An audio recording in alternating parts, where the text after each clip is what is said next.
വിശുദ്ധ യോഹന്നാൻ അറിയിച്ച സുവിശേഷം 2-ാം അധ്യായം 13 മുതൽ 25 വരെയുള്ള തിരുവചന ഭാഗം. ദൈവാലയ ശുദ്ധീകരണത്തെക്കുറിച്ചാണ് വചനം നമ്മളോട് സംസാരിക്കുന്നത്. കാനായിലെ അടയാളത്തെക്കുറിച്ച് വിവരിച്ചതിന് ശേഷം യോഹന്നാൻ ശ്ലീഹ നമ്മളെ ദൈവാലയത്തിലേക്ക് കൊണ്ടുപോവുകയാണ്. യഹൂദർ അവനോട് ചോദിച്ചു, ഇത് ചെയ്യുവാൻ നിനക്ക് അധികാരമുണ്ടെന്നതിന് എന്ത് അടയാളമാണ് നീ ഞങ്ങളെ കാണിക്കുക? കച്ചവട സ്ഥലമായി മാറിയ ജെറുസലേം ദേവാലയം ശുദ്ധീകരിച്ച ഈശോയോട് യഹൂദർ ചോദിക്കുന്ന ചോദ്യമാണിത്. ദൈവത്തെ അന്വേഷിക്കുവാനും ദൈവത്തോട് സംസാരിക്കുവാനും ഇടമാകേണ്ട വിശുദ്ധ സ്ഥലം കച്ചവട സ്ഥലമായി അധപ്പതിച്ചതിൽ സങ്കടപ്പെട്ട് ഈശോ അവിടെ ശുദ്ധീകരിക്കുകയാണ്. അതിൻ്റെ നന്മ കാണാതെയാണ് യഹൂദർ അവനെ ശകാരിക്കുകയും ചോദ്യം ചെയ്യുകയും ഒക്കെ ചെയ്യുന്നത്. നമുക്ക് നമ്മുടെ ജീവിതത്തിലേക്കൊന്ന് വരാം.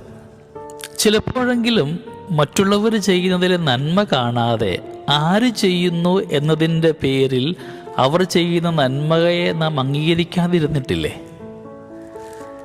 ഇവിടെ കർത്താവിൻ്റെ കൂടെ 12 അപ്പസ്തോലന്മാരും ഉണ്ടായിരുന്നു. എന്നിട്ടും ഈ ഒരു അവസരം ഈശോ മിശിഹ ഒരു ബലപ്രയോഗത്തിനോ ശക്തി പ്രകടനത്തിനോ വേദിയാക്കുന്നില്ല. ഈശോ മിശിഹ ദേവാലയം വിശുദ്ധമായ സ്ഥലമാക്കി മാറ്റുവാൻ മാത്രമാണ് ശ്രദ്ധിച്ചത്. ചില സമയത്തെ നമ്മുടെയൊക്കെ പ്രവൃത്തികൾ ശുദ്ധീകരണമെന്ന വ്യാജേന ഒരു പ്രഹസനമായിട്ട് മാറുന്നില്ലേ? എൻ്റെ പ്രവൃത്തികൾ ശക്തി പ്രകടനത്തിൻ്റെയും അടിച്ചമർത്തലിൻ്റെയും രീതിയിലേക്ക് മാറുന്നുണ്ടോ എന്ന് ധ്യാനിക്കുവാനായിട്ട് പരിശ്രമിക്കാം. വചനം ഓർമ്മിപ്പിക്കുന്നുണ്ട്, ദൈവം വസിക്കുന്ന ഇടങ്ങളെല്ലാം പരിശുദ്ധമാണ്. അത് ഒരിക്കലും പണത്തിൻ്റെയോ ലാഭത്തിൻ്റെയോ ഇടങ്ങളാക്കരുത്. അവിടെ പ്രഥമവും പ്രധാനവുമായ സ്ഥാനം ദൈവത്തിന് തന്നെ ആയിരിക്കണം.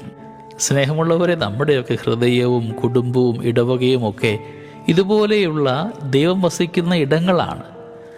അവിടുത്തെ പ്രഥമ സ്ഥാനം അലങ്കരിക്കുന്നത് ദൈവമാണോ എന്ന് ചോദിക്കേണ്ട, ധ്യാനിക്കേണ്ട ഒരു വലിയ സമയത്തിലൂടെ നാം കടന്നു പോവുക. നമ്മുടെയൊക്കെ ജീവിതത്തിൻ്റെ പ്രധാന ഇടം ദൈവത്തിന് വേണ്ടി മാറ്റിവെക്കുവാനായിട്ട് നമുക്ക് പരിശ്രമിക്കാം. ദൈവം നമ്മളെല്ലാവരെയും സമൃദ്ധമായിട്ട് അനുഗ്രഹിക്കട്ടെ. നമ്മുടെ കർത്താവ് ഈശോ മിശിഹായുടെ കൃപയും പിതാവായ ദൈവത്തിൻ്റെ സ്നേഹവും പരിശുദ്ധാത്മാവിൻ്റെ സഹവാസവും നമ്മളെല്ലാവരോടും കൂടെ ഉണ്ടായിരിക്കട്ടെ, ഇപ്പോഴും എപ്പോഴും എന്നേക്കും. ആമേൻ.